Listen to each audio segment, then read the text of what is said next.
This cabin's 5162, which is a double ocean view room.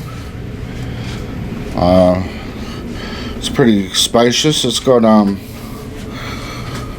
you see down here Australian plugs, so you don't have to worry about that. But in the balcony rooms, they have American plugs for some reason.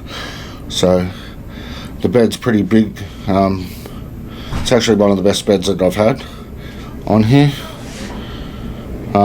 They've got a lounge. Yeah, it's really sweet. It's a really good room. Just show you the bathroom. It's got a bath, also a shower, and the water temperature is really good, and the shower pressure. The toilet, which has blocked on us a couple of times since we've been here, and just the vanity.